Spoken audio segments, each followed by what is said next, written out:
Hi everybody, Adam here. So today I wanted to talk about the fact that I have been lifting, I have been training consistently for 15 years at this point, and as a result that is almost half of my entire life. And I naturally wanted to talk over just a lot of the ways that I've wasted time in the gym, because the natural fact is that most people are not going to show up in the gym knowing everything that they need to do, being 100% confident and so on. Instead, you are going to show up at the gym, you're going to make a lot of mistakes, you're going to learn from the process, and you're going to get a lot better over time. That said, obviously, if you can save yourself a lot of time, if you can learn from the mistakes of others as opposed to just learning from your own mistakes, then of course you are going to see results a lot faster than I did. You're going to save yourself a lot of time. You're going to waste a lot less time in the long run. Naturally, we have the concept of what you would call the 80-20 or the Pareto principle of fitness. And that is basically the stuff that matters versus the stuff that doesn't, the stuff that is going to give you the most return, the most bang for your buck, compared to the stuff that's mostly going to be a waste of your time. And of course, the problem is that as a beginner, most people simply don't have the skills, they don't have the ability, they don't have the experience to analyze that really significantly and get to the point where they really can tell those two apart. So I wanted to try and solve that for you today. Don't forget, before we get started, to smash that like button. Of course, it helps out with the YouTube algorithm. And of course, it also just blesses one himbo somewhere in the world with the ability to avoid one time wasting mistake. As always, I am also generally taking on new clients. So if you're interested in online fitness coaching, don't hesitate to reach out via the link below, and I will be in touch with you soon. So as I mentioned above, a lot of people tend to think that you either show up in the gym knowing 100% exactly what you need to do, or you don't. And this can be really discouraging, of course, for beginners who tend to walk into gyms and get the impression that everybody knows the secret that they don't. That, basically everybody else in the gym knows 100% what they're doing, you don't, and you feel like a fool and so on. Well, at the end of the day, obviously we are working on improving the culture, and that is obviously a thing that I push for a lot in my work, is being a lot more accepting of all kinds of folks in the gym, especially beginners who don't really know what they're doing. But at the same time, the reality is also simply that a lot of the people that you see in the gym don't really know what they're doing either. They have simply, learned to, be a bit more confident, or they have learned to sort of do some of the right things, but they still are following garbage programs or garbage diets or whatever the case is. And so while they may know a little bit, they really don't know that much. So it's very much an emperor's new clothes kind of situation. I made a lot of mistakes. I spun my wheels a lot in working out, especially in, I would say, the first 5 years or so of my training. And that was in part because I was coming from a place where I didn't have any guidance. I basically just got really into working out as a result of basically some anxiety and depression issues as a teenager. And so, I was recommended to start working out some more by my therapist, and I did. And I didn't really, I wasn't a sport guy. I wasn't, I really wasn't a physical fitness person for the longest time. And as a result, what ended up happening was that, I just went in, okay, I worked out, I, used the machines, maybe mixed in a little bit of free weights here and there, maybe did a lot of cardio. But I wasn't really doing anything focused. I wasn't really doing anything in a very structured, intelligent way. And so as a result, while of course I still did see results, and I got really excited about those results that I did see, even though they were very minor, they were not nearly, what they could have been if I had had some guidance in the form of a personal trainer, if I'd had some experience in the weight room from, for example, sports or something like that previously. I just didn't really know what I was doing going in. A common problem with beginner lifters is trying to do way too many things at once.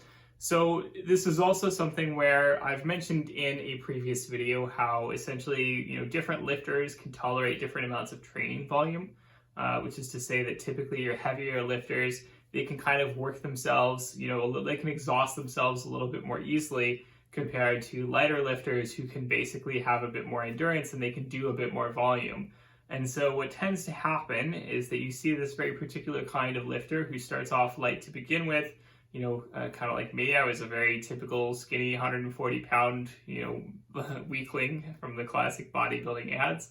And essentially I did the same thing. You're basically at this point where you feel like you have to do a crap ton of different kinds of work in order to, actually see results. And because you have such high endurance, which seems to sort of support that, you just end up going ahead with it anyway. And so the end result is that I basically spent a crap ton of time where I would it's like I would do like a barbell bench press, and then I would do a dumbbell bench press, and then I would do a dumbbell incline bench press, and then I would do a shoulder press, and then I would, it's like I would just do like 10, 15 different exercises in a row, and that's way too many. Like, your body really doesn't need that many exercises. It really just needs a few exercises that you really push and adapt to, as opposed to just confusing your body with a crap ton of different work and not really seeing any results. And then the same thing tends to happen with all kinds of other stuff. Beginners tend to not have a good sense of the entire big picture. And so you do this thing where you're like, okay, I read in a magazine that this thing is good, and this thing is good, and this thing is good, so I'll just slap them all together in one program. And the end result is that you get this Frankenstein program that's way too big. Like, you're just doing way too much stuff all at once. You're trying to optimize for 9 different things as opposed to just picking one goal and sticking with it. You're kind of half-assing a crap ton of things as opposed to just whole-assing one thing, which is what you really need to do in order to see long-term progress. The body works best when you have a more limited range of concrete goals that you can really focus on, and that's something that obviously beginners struggle with a little bit because you don't really know how to work towards the specific goals that you want. Another problem is simply not training muscle groups evenly. So I know that we have the classic don't skip leg day joke about how lots of people love to train their upper bodies a lot more than their lower bodies, but this kind of falls into all kinds of other things too. And I would say that it's not just about, making sure you're actually training all of your muscle groups, but it's also about kind of, adjusting your attention and adjusting the level of energy that you put into it in such a way that you're putting it into the stuff that's important and avoiding the stuff that's less important. So for example, when I was, much younger, I would do so much arm work. I would do like endless bicep curls. I would lose count. I would just do bicep curls for like a half hour and then take a rest and then do bicep curls for like another half hour. I was doing so much arm stuff and I got nothing out of it because my arms weren't really growing, and also I wasn't really, consistently, really adjusting my training in a way where I was actually consistently improving volume over time. And so the end result was that I just kind of got burnt out on that because I was doing way too much arm work relative to what I should have been doing, which was just doing, some more upper body work in, the big major barbell movements, doing more bench pressing in a smart way, doing more overhead pressing in a smart way. I didn't really do much of any shoulder work for a long period of time, except for lateral raises, because I didn't really know about that. Realistically, there was one time where I went to the gym and I tried out an overhead press with a barbell, and someone kind of made fun of me because they were like, oh, you're doing CrossFit, which doesn't make any sense because CrossFit is far from the only sport where you train, the barbell overhead press. But I was like, oh yeah, and then I didn't know what I was doing, so I just kind of got scared and just was like, okay, well, obviously I shouldn't do that. I'm being made fun of for it. And so I just didn't do overhead stuff for a very long time, which, is part of the reason now why my overhead is one of my weakest movement ranges, simply because I just didn't train it for so many years. It's things like that. It's not just things like, hey, you're only training your upper body and you're not training your lower body. It's about trying to actually train all of the muscle groups proportional to A, what you're going to get out of it, and B, in a relatively even amount. And I simply wasn't doing that as a beginner because I didn't know how to do that. I was just kind of picking and, doing random stuff that felt good. I was kind of picking exercises that I felt like doing. It was all very much playing it by feel, as opposed to taking a guided approach where I was just like, hey, I'm actually going to focus on, these lifts, and I'm going to do even training for these muscle groups, and, I'm just going to progress it intelligently over time. I didn't have any of that perspective, obviously. I also just did way too much core. I mean, that's another, classic thing. I basically just heard how much, Bruce Lee did core, how many sit-ups he did a day and things like that. And I was like, I've obviously got to be like that. So I was just doing endless planks and crunches and things, and I didn't get anything out of it ever, really. I didn't have any reason to do it. It wasn't really, in line with my training goals. I had just kind of seen something and thought it was cool and thought that I should mimic it.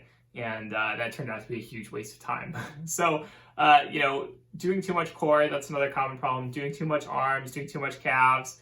Calves are still important, I would say. I've defended calves a lot, but, sometimes people can still overdo it. And also doing too much cardio. People often do way too much cardio. I did way too much cardio when I was starting out.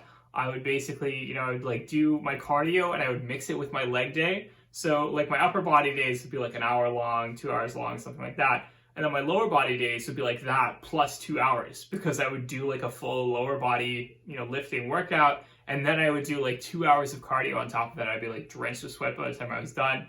I don't know why I did that. It was exhausting. I didn't get anything out of it. I didn't enjoy it. It was simply something where I just had this impression that I had to do a ton of cardio that I didn't really need to do. So I did. So that's another thing that beginners tend to overdo, is simply cardio. Like, do cardio a few sessions a week, 10 to 30 minutes, 2 or 3 sessions a week. You don't need to overdo it. You really don't. It's one of those things where it can definitely detract, especially from gaining strength and muscle mass, if you are simply overdoing it on that cardio. Another mistake that I made a lot was simply not training in the right rep ranges. So typically when it comes to gaining strength, you want to train with basically a rep range where you are using fewer reps per set, but you are using a heavier weight, because you're basically just getting your body used to the process of lifting heavier weights, and as a result it is adapting to that and getting better over time. So what tends to happen is that strength is very, very sensitive to intensity, which is to say the amount of weight on the bar. And then on the other end, endurance, you typically need a very light weight and you need to be doing a lot of reps per set. And then of course we have what we call the hypertrophy range, which is kind of a misnomer, but it falls in the middle, and that's stuff like, maybe 5 to 15 reps per set and, a moderate weight. And those ranges, it's basically something where, yes, it's good to, work within a variety of different rep ranges. It's good to not just do the same thing over and over again, but you kind of want to pick rep ranges that are useful for your goals.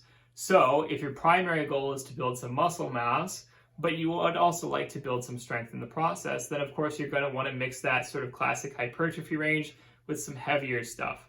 And then of course, if you're like, hey, you want to build some mass, but you also want to do some endurance, then you want to kind of mix the middle range and the lower range. Now, of course, what tends to happen is that people don't have that awareness. I certainly didn't when I was lifting weights in the beginning. And so there was a situation in which basically I was actually topping out on the chest press machine at the gym that I was training at. And then I went away to university for, the year. And I started training there, and I was using their chest press machine, which is different. And I was also just training in different rep ranges because I was just kind of doing stuff randomly. And as a result, I was kind of thinking like, okay, yeah, I'm getting leaner, I'm building muscle mass, I'm getting stronger, obviously. I wasn't really measuring anything, but I kind of had this assumption that I was training and therefore I should be gaining these qualities. And then I came back home after university that year, and I went back to the chest press machine at the old gym that I, trained at, and I discovered that I was weaker than when I had left. And the reality was that I had also, obviously I was going to be weaker because I had also lost some weight unintentionally. I had just been training so hard and so much, and I hadn't been eating enough, and as a result I had lost some weight and I had lost some strength. But it was something where I was just kind of like, why, I thought that I should be gaining strength because I was training and because I was pushing myself hard, not realizing that strength is the product of a very specific rep range and, not just from training in general. So that's another common problem, is just kind of not understanding the strengths and weaknesses of working within different rep ranges and just kind of mixing those up too much or expecting the wrong things from the wrong places. Another common issue is simply not tracking. I didn't track anything for the longest time. I just kind of went into the gym and I would kind of be like, okay, I think I remember last week I did 135 on the bench press for sets of 10. So maybe this week I'll try 145 for sets of 10. Or maybe it was 12s, or maybe it was 15s. I was constantly just kind of going off of feel and kind of how I felt. I remembered my last workout had gone. I wasn't really trying to progress things in a systematic way. I wasn't really taking notes. And so I was constantly just mixing things up, redoing things, going off book, kind of just doing a random mix of stuff because I wasn't writing things down. And that didn't, that meant I didn't have a consistent plan. That meant I wasn't able to sit down and be like, okay, objectively, what did I do last week? How can I improve on it this week? And so on. Not tracking is a pretty easy route to stagnation, because if you're not tracking, you don't actually know what to fix. There's this common saying, what gets measured gets managed. If you're not measuring, which is to say, if you're not actually tracking the things that you're doing, then you have no way of actually sitting down afterwards and intelligently figuring out, okay, how am I going to improve upon this next week, and so on. And this dovetails into the next point, which is simply not having a plan. Most people starting out, and this is not just fitness, this is anything. It's like, hey, I want to learn math, or hey, I want to learn a new language. You're not coming into it with a preformed plan or structure in place. You're just kind of coming in saying, okay, I'm going to, do my best. I'm going to see what I can do. And then, you just kind of end up, burning out sooner or later, or you don't really have anything in place for what happens when the going gets tough. And so you end up, just falling off the boat. And, you need to have a plan. If you're a beginner, if you absolutely have no idea how to put a plan together, then you need to work with somebody who can help you do so. Or you're going to have to end up learning, like I did, from trial and error, and then ending up over the long run assembling a plan for yourself, from the bits and pieces of things that you pick up over a long period of time. There are so many free programs out there that can give you a good kickstart. Obviously, I've criticized these mass market programs like Starting Strength, 5-3-1, 5x5, and so on. But there are so many of them out there. They are so much easier to access than it was, back when I started, when it was something where it was just like, you would Google on the internet. You'd be like, hey, what's a good program for bodybuilding? And then of course you'd find like some garbage bodybuilding.com program, that like overhyped, some garbage exercises. And, nowadays we have a lot better quality information out there. It's a lot easier to find a program, and following a program is the easiest way to have a plan. When you're a beginner, you don't really know what you're doing. That's a super easy way to get a plan. And then, of course, you can always spring for a coach, a trainer, somebody like that. That's obviously going to be a better option in the long run. You're probably going to learn a lot more. You're going to have a program and an approach that is a lot more tailored to your needs. But at the same time, that's also a lot more expensive. That's not really doable for everybody. So, of course, you need to find what's going to work best in your situation. And the last one is simply not having the long-term mindset. And, having the long-term mindset is like, hey, what do you want to accomplish in a year? What do you want to accomplish in 2 years, 5 years, 10 years, and so on? It is about planning for the long term. And that's something that beginners have trouble doing, in part because of the 80-20 thing. You don't really know how, you don't really know what's important. You don't really know how to structure a plan to follow. You don't know so many things. And so it is hard to sit down and make long-term plans about what you're going to do. But what I typically tell people is that you want to make some kind of commitment.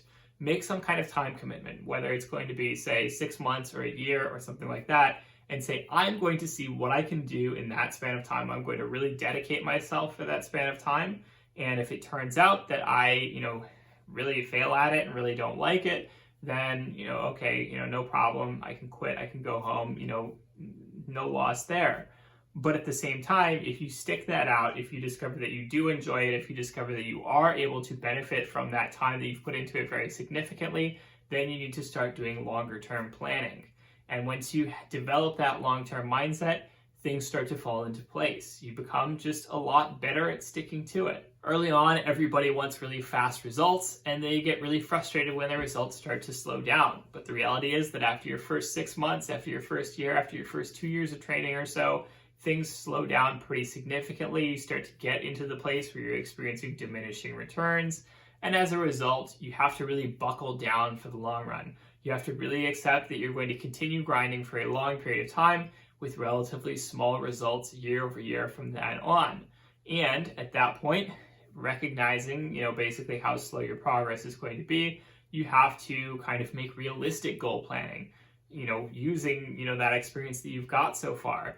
Not everybody is necessarily going to turn into the next Arnold Schwarzenegger, but you can, train for a year, see what kind of progress you've achieved, and then at that point you can make realistic goals based on your own progress, your own experience, and what is realistic for you, as opposed to just trying to, follow some cookie cutter program and burning out, or trying to adhere yourself to some standard that you can't stick to and burning out, and so on. So that is all for today's video. I hope that you really liked this video. As always, don't hesitate to smash the like button, subscribe, comment down below, let me know what you want to see in future videos, any of those good old things. I will see you all next week. Have a good one. Bye-bye.